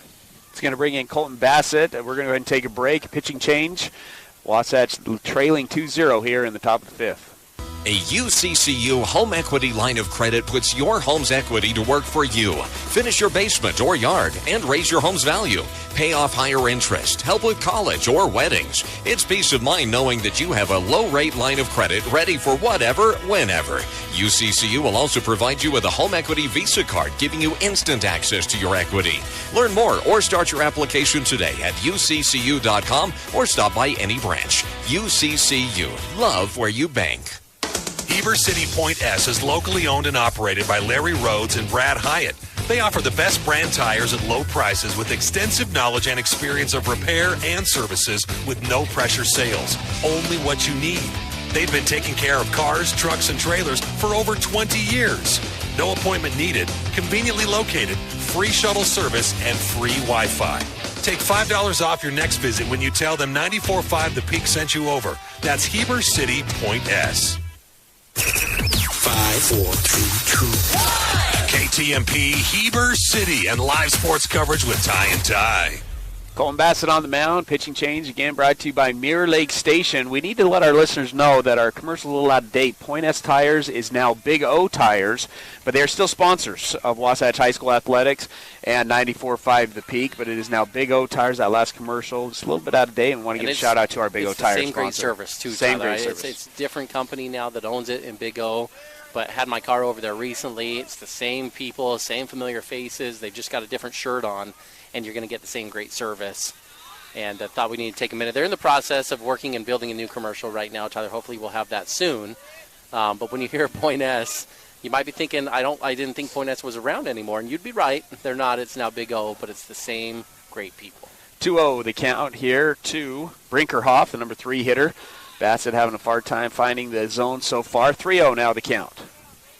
Bassett, a lefty, one of the rare lefties you're going to see on the mound for Wasatch. Wasatch with one more game, so still having to play the arms game. You'll have Carter Bucat, I think, that's going to throw. Bo Jones, another one that we saw last year a little bit. And that one's going to miss as well. So ball 4. It's only the 4th walk of the game for Wasatch, and it comes with 1 out here in the top of the 5th. They like to call Colton Seabass, Colton Bassett, and see if Seabass here can find the zone. This is still a very winnable game for Wasatch. The home team into the 5th inning right now, only down by 2.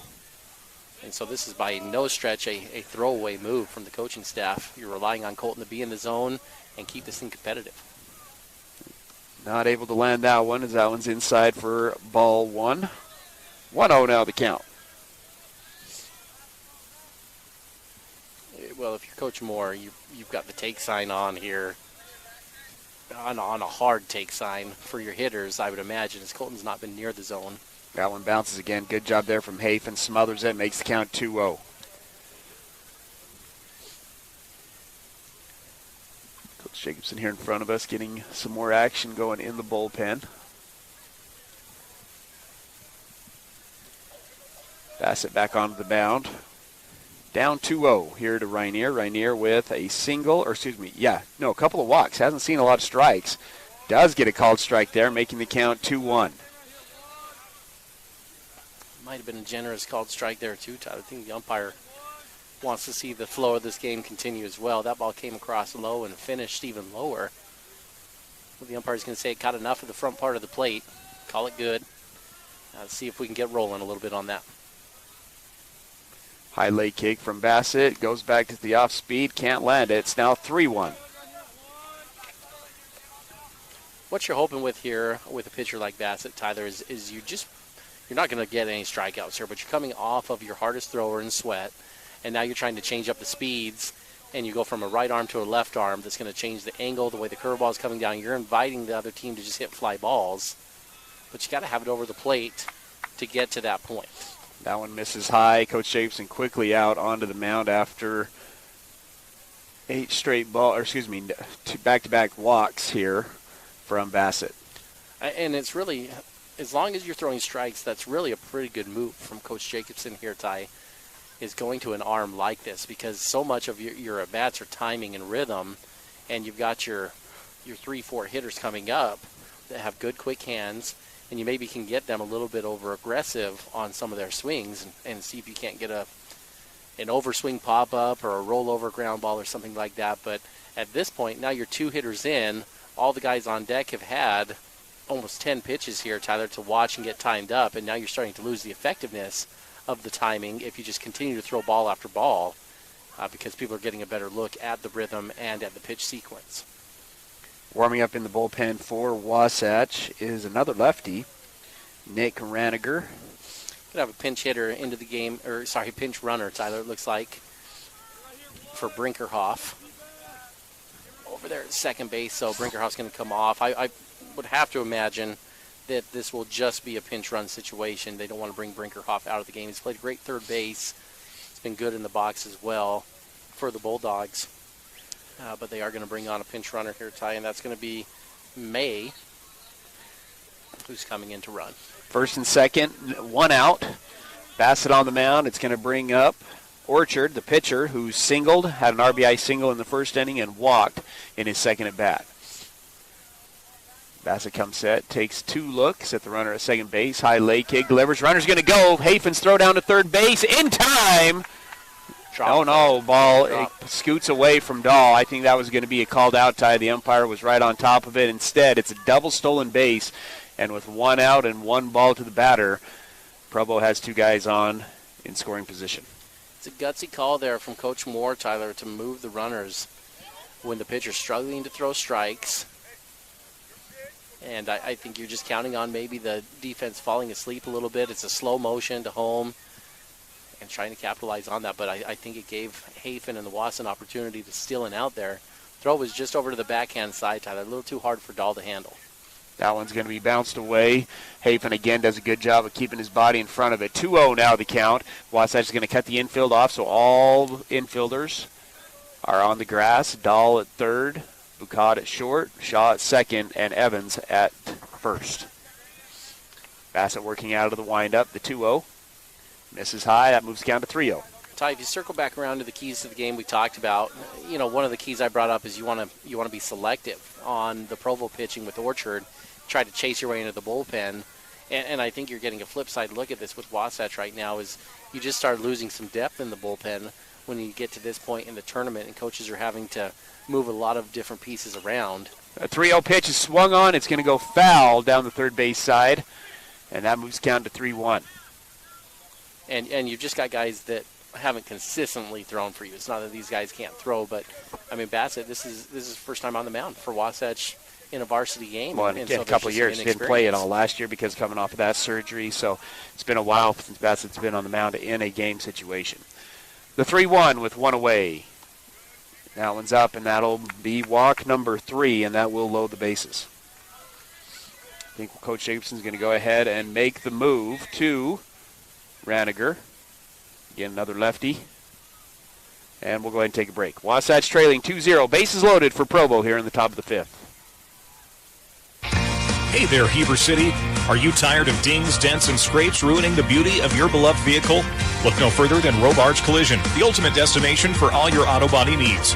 At Robards Collision, they've been offering top-notch collision repairs and outstanding customer service.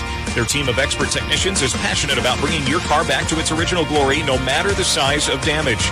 Their state-of-the-art facility is equipped with cutting-edge technology, ensuring precise and accurate repairs. They handle it all with precision and care.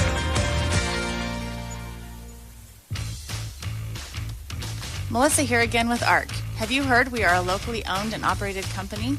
We have created new affordable housing solutions for the Valley, as well as creating amazing custom spaces out of repurposed shipping containers. We build mobile offices, commercial spaces, pools, spas. The possibilities are endless when you choose ARC. Get $1,000 off any office purchase until the end of February. We are located at 375 West, 910 South in Heber. Check out our website at spacesbyarc.com. Unlock your potential at Bonnie Joseph Academy here in Heber. Explore the art of barbering, basic aesthetic, cosmetology, master aesthetic, and nail technician programs. Visit bonniejosephacademy.edu to enroll today. Financial aid is available for qualifying students, and we offer flexible distant education options. Transform your passion into a rewarding career with Bonnie Joseph Academy, where beauty meets expertise. And now, back to the action. Wasatch High School Sports on 94.5 The Peak.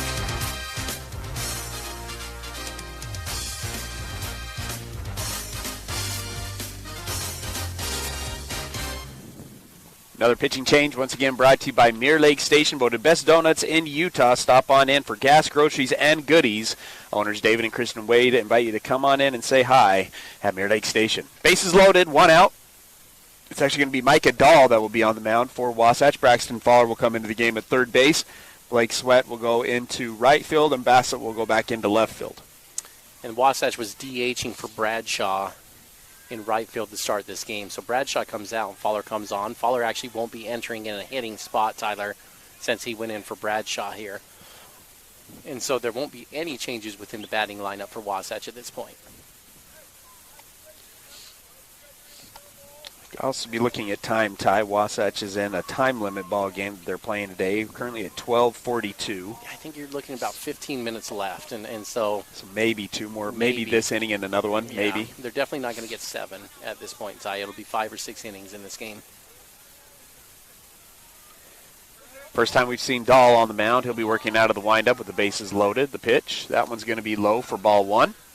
Moves the count to 1-0.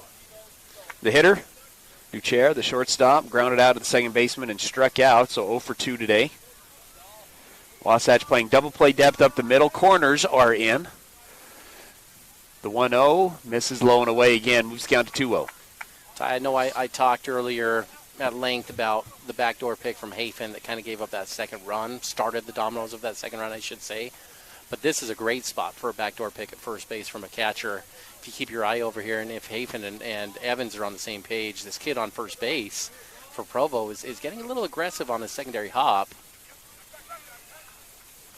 Another one that's down and in, so 3-0 now the count. When you're kind of hunting outs at this point, struggling to throw strikes, it's a great way to get out. Some of the good ones for Wasatch over the years, Kelson Stocking was great at finding people like that and backdoor picking. And it might be just what the doctor ordered in this scenario if the opportunity presents itself. 3-0 the count, trying to get a strike across. The pitch does get a strike, moves the count to 3-1. Try to get in a little bit of a rhythm here is Dahl. Working out of the stretch to try to keep those base runners a little bit closer to keep the double play intact. 3-1 the count. Duchair back into the box. Dahl comes set. Delivers with the slide step. Swing and a miss for strike 2. That'll fill up the count at full. 3 balls, 2 strikes.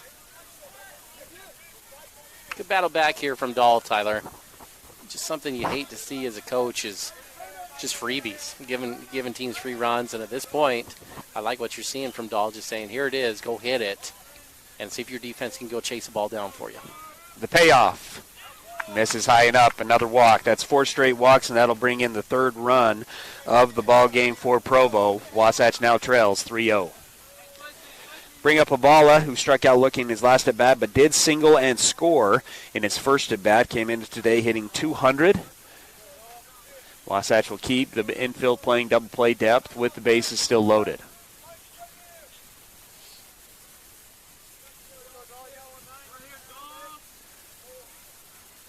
Comes set, delivers. That one's going to bounce. Hate's going away from Hafen. Another one is going to come in on the wild pitch, and it's now a 4-0 ball game.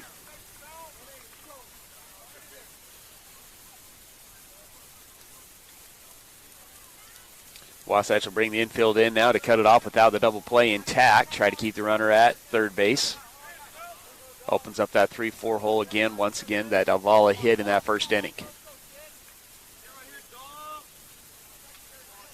Good lead from second base as well for Provo. Dahl delivers the 1-0. That one's in there for a strike. Elevates this one. Foul. Just foul. Hafen. Evans not able to get over to it. That moves count to 1-1.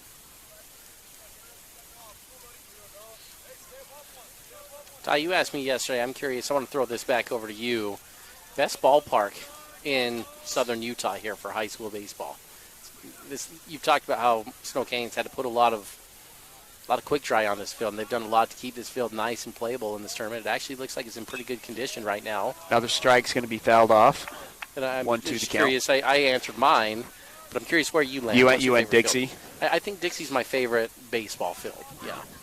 We didn't have a lot of success at Dixie when we were playing in high school, and so No. that, I guess, has a little bit of a bittersweet taste in the mouth, because it's a beautiful field. Have more success. Wasatch had a lot of success here on Snow Canyon, so I like the Snow Canyon look. This one's going to be elevated to right field. Blake Sweat's going to settle underneath it. He can't see it. Zach Burdett's going to actually come up and make the play. Burdett gets rid of it quickly. Evans able to knock it down. It gets away from him, but the runner is not able to advance. They'll stay at second and third. 2 away here in the top of the fifth. Coach Moore shaking his head at himself on that one, Tyler. I think, on that throw in, coming low, right around the mound, I think if he will take risks, Tyler, and I think if he could have that one back, he'd like to actually send on that one. It's a tough ball for Evans to handle. Tried to knock it down, but it got away. And had Coach Moore sent Orchard there, he would have certainly scored. Let's bring up Mon, who struck out looking and then reached on an error, but then ended up getting picked off in his last at-bat. Dahl, a good at-bat on that last one. Gets another strike here. He's found it. He's gotten a couple strikes now across, and he gets a foul ball. Moves count 0-1. No, I think Dixie's probably top on that list. It's interesting you don't like Pineview. You didn't like the Pineview. You don't like the Pineview setup. I'm not crazy. It's better than anything you're going to find up north in Region 7, Tyler. So we're being picky, but comparing to all the other schools down here, I think Pineview's more towards the middle bottom. 1-1. I would say my top 3 would be Dixie, Snow Canyon. Hurricanes dugouts are a little tight for me. I really liked it. I don't think that's that bad of a field, but the dugouts are pretty tight, and I think Pineviews are similar. Moves count to 1-2 after another foul ball. I got to back up. I said Orchard tagging on third, and just noticed that's actually Allred who's over there right now. Speed up runner. Speed up runner. Yeah. What do you have to count as, Ty? I have 1-2, right? 0-2, 1-2. Well, I was actually entering a new player on Game Changer, so I'm not going to be the best one to ask right now, because I was using the scoreboard to cheat there. You had 1-2? I had 1-2. Definitely 2 strikes. Know that for sure. Had several foul balls in this at-bat. 1-2 the count, 2 outs. Runners on second and third. Wasatch trying to minimize what's been a 2-run inning here for Provo. Gets the pitch just below the knees. Ball 2. That's a pretty good spot with a 1-2 count, Tyler, but not good spot as in it was a strike. I think that one's a little down and out. Probably the right call from the umpire. 2-2 the count with 2 away. Deuces. Dahl comes set. Doesn't check the runners this time. Delivers. Swung on. This one's elevated to left field. That's down. 1 run will come in. Another run will come in. And Provo has blown this thing open with a 4-run top of the 5th. And they now lead 6-0.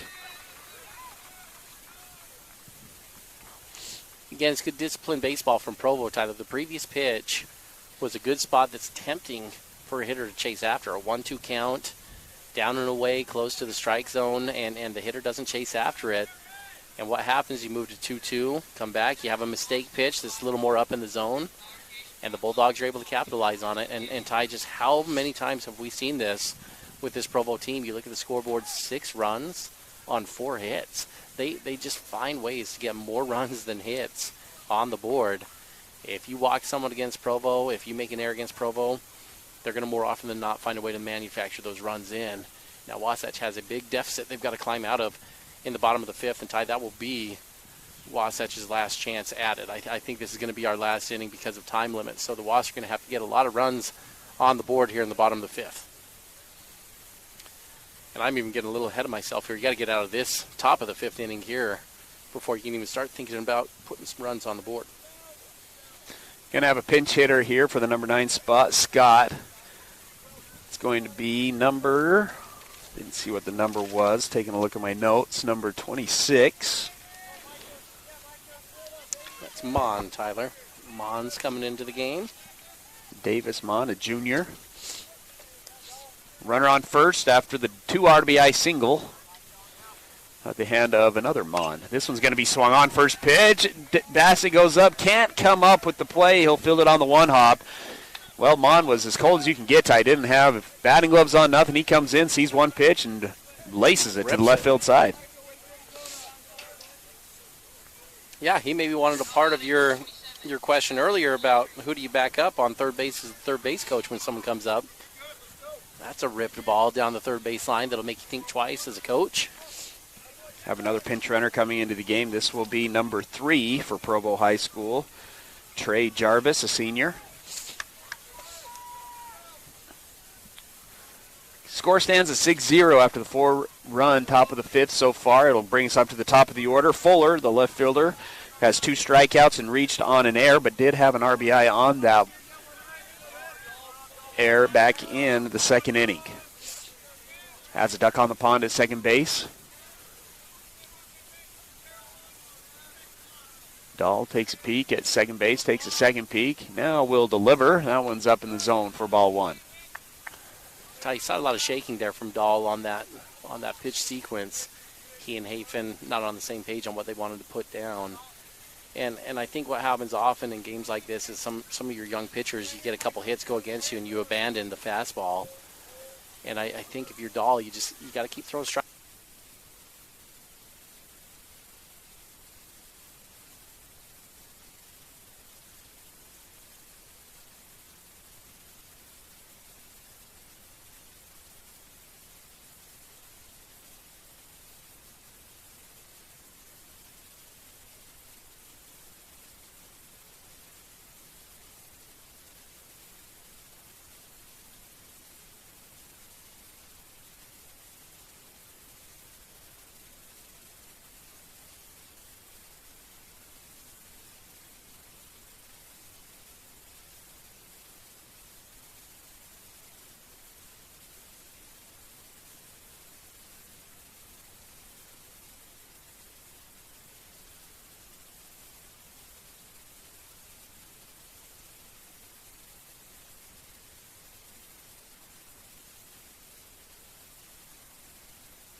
just mention some for Wasatch so far in this ball game, brought to you by Bank of Utah, who has accounts for everyone. From personal and business checking and savings accounts to mortgage and consumer loans, visit our friendly Heber branch at 620 West 100 South.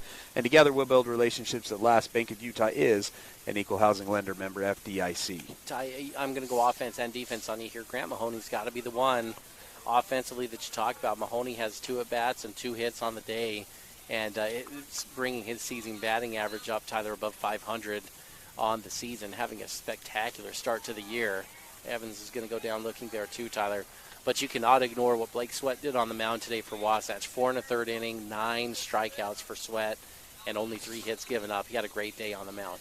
Back-to-back strikeouts to start off here in the bottom of the 5th. It's going to bring up Garrett Christensen, pinch hitter here for Bassett. Yesterday, Christensen had an RBI single in that first game that brought home Grant Mahoney for the lone run of the game. He'll take ball 1. On deck is the top of the order with Carter Bucad ready to go. Ty, I know I'm kind of going down stats analytic central right now. And the other number that just is eye-popping to me looking right now, Orchard, that was pitch number 55 for Orchard on the game is all. And you start looking and compare the pitch counts between the two teams. Wasatch had 128 pitches to Provo's now 56 after that pitch there. 2-1 now the count as Garrett takes the first 2 balls and then takes a strike there. Moves count to 2-1 with 2 outs. Here in the bottom of the 5th. Back into the windup. The pitch. That one's another strike on the outside corner. Moves the count to 2-2. And you watch, and it's noticeable, right? Orchard still's got a lot of pop, a lot of zip on that ball, and you think, how can he be throwing so well here in the 5th inning? Well, Ty is just getting warmed up. That one's going to go high and in. Moves the count to full.